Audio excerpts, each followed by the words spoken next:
I've sewn all my strips together, I now have one continuous loop that will go all the way around the front and back and sides excuse me, of my bench. So one continuous loop that is the front and side of my bench. Now I'm going to put the piping on this. So I'm going to take my piping, find an end. Now I want my end to be on a side, so I'm going to find one of my short side pieces. And I'm going to line this up with the raw edge, and I actually want to scooch it over a little bit to get it started, because I don't want that raw edge showing. I'm going to pin that, and then I'm going to line it up with my raw edge and pin it. So that's the next thing, is to go all the way around this piece, pinning. Actually, I don't think I'm going to pin it, because I think it's going to, this is thinner than this, so I think this is going to stretch a little more, so I think I'm just going to have to hold it and eye it, because I know if I pin it, I'm going to end up with a pucker in this. So I'm just going to pin it to get started, and then I'm going to go sew that all the way around one edge, and then I'm going to take my other piece and sew it all the way around this edge.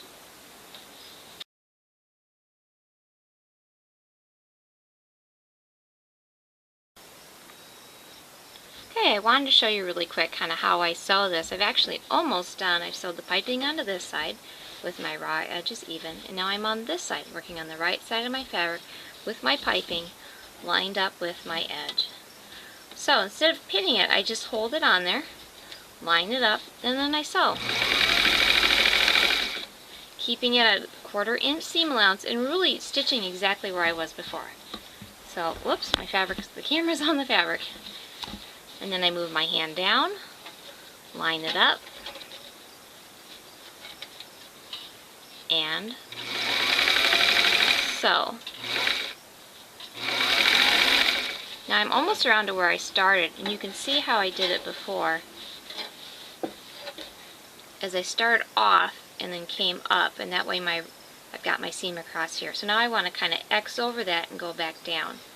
So I'm going to X over this and go down. The problem is this is pretty bulky right here. So what I want to do is, I've got a lot of extra of this. I'm actually going to cut my extra off now that I know exactly how much I need. I'm going to come over here, cut off quite a bit of the extra, because I got a lot of extra. And then, if you can quite see that, I'm actually going to pull this covering back and expose just the cording, and then about where the cording overlaps the other cording, I'm going to cut this cording off. So now the casing will overlap, but the cording will not overlap, and that way I won't have all that thickness there. So now I can X the two right there, but this one doesn't have any cording in it when it X's. So let's see if we can get this attached.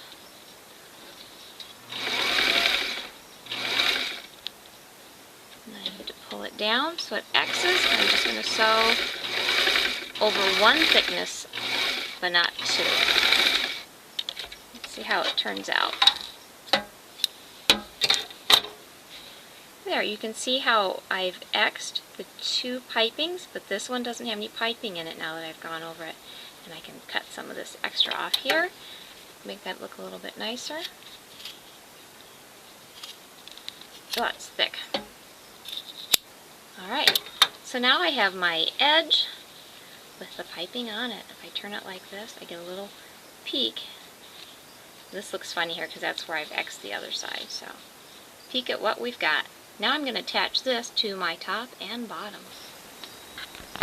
Okay, I've been really busy. I've actually sewed the top to my piece because I needed to play with it and get a feeling how it was going to go. Now I'm going to show you how to do the bottom, because it's the same procedure pretty much for both sides.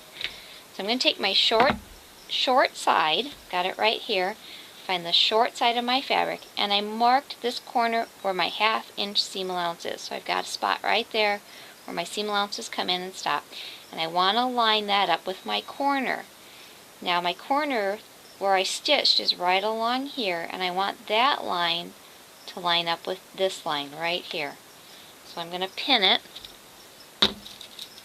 This is where I stitched before. You can't see it because I use the same color stitching, but right there is my seam on this side, and right here is my blue line on that side.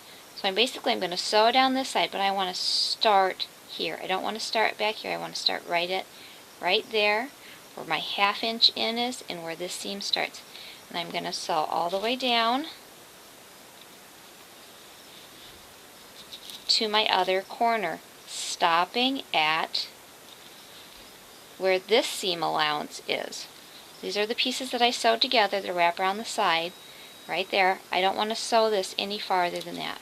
So line this up to that point, and I'm going to stop right there. I'm going to put a pin through it so I can see where that is.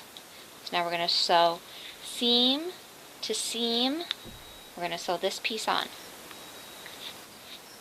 Alright, I have sewed it, going from seam to seam. I didn't go past that. I left my seam allowance unstitched.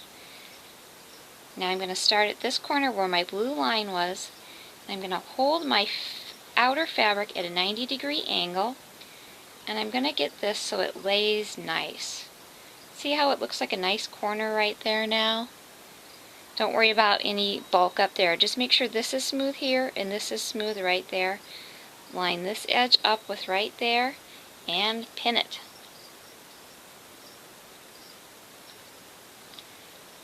Then I'm going to go on down my side and I'm going to pin.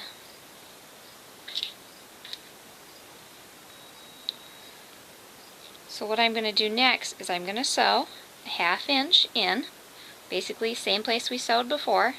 We're just making our sandwich thicker.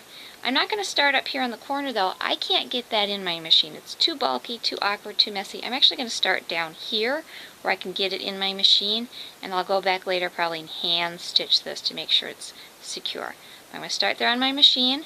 I'm going to sew all the way down. This is my long side, so it's fairly long. My piano bench is 46 inches, so I'm going to be lining this up, sewing it all the way down, and stopping at the seam allowance for this corner.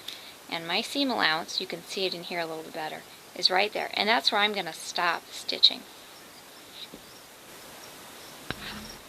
I have sewn from my blue corner where I have marked all the way across the short side and all the way across the long side. I'm having some trouble with my fabric in that it is stretching. This thinner fabric is stretching and the thicker fabric is staying the same. So when I got down here to the end and I stopped at my seam allowance and I went to measure this, it should be exactly a 1/2 inch, but it was over. So I actually just cut a 1/4 inch off this whole side because it was a little too long because it had stretched as I had sewn it. So now that I've trimmed it, it's a 1/2 inch. I'm going to repeat the same thing we did on this corner. Hold it at a 90-degree angle, get it nice and smooth, and stitch it. Thought you might want a little peek at me actually sewing this. I've got it in my machine. I'm just going down along my side, keeping it lined up with my 1/2 inch seam allowance. I actually haven't pinned it. I'm pretty good at this. I can just sort of hold it and stitch it.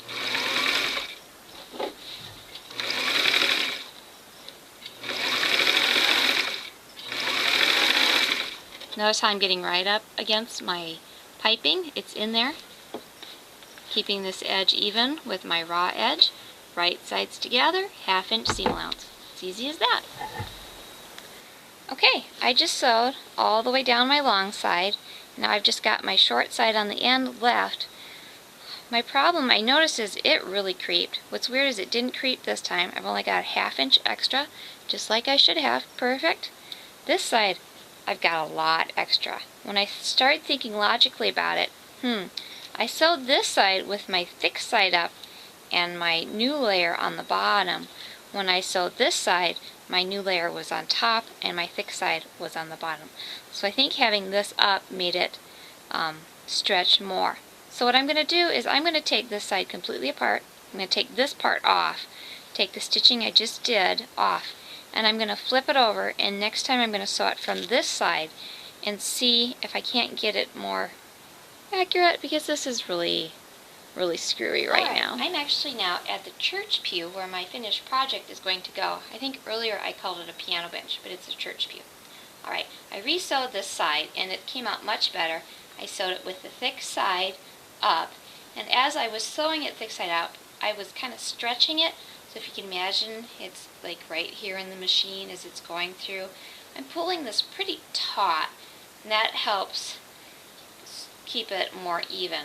So now I have a 1/2 inch extra on either side. Now, if this was my top piece, I would go ahead and stitch that, doing my 90-degree corners like I showed before, and sewing that shut, stretching it a little bit if I need to get rid of any fullness. But since I've already done my top, I need to leave this open to put my foam in. One more thing I need to do though before I flip it, and that's go back and secure my corners. If you remember, I couldn't start right here on my corner because it was too thick. I had to start down a little bit, and I had said we could go back and hand stitch that. Well, you can do that, but I also got to thinking that,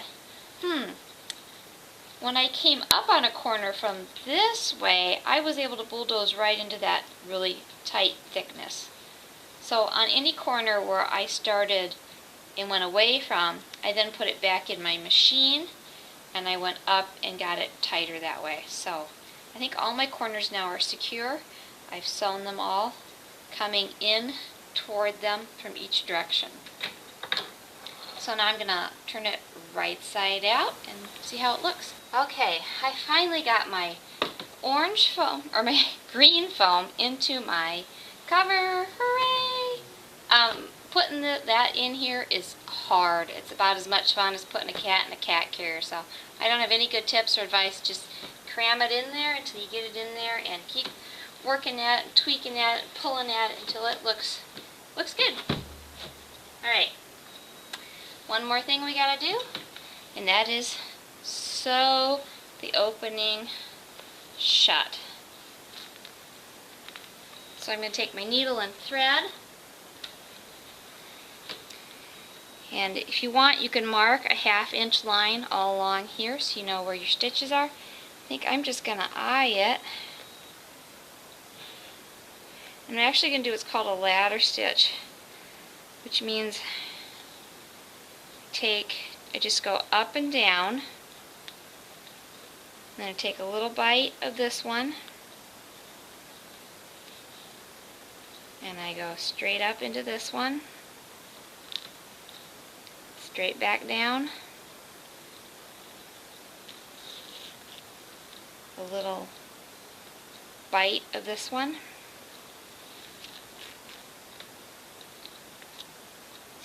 I would take a bite of this other one, but it's too thick, so I just got to go up and down. That's why it's called a ladder stitch, is because your stitches going in between from one fabric to the next are straight across.